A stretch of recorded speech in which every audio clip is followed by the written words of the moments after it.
fresh as something in plastic wrap can come.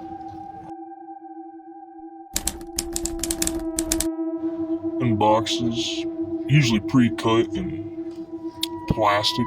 It's usually vacuum sealed. Yeah, we put them in metal bins and refrigerated them. About twice per day, once in the morning and once at noon.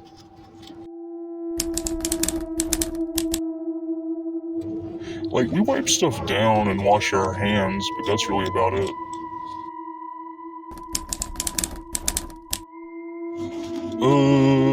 There's one time I got robbed.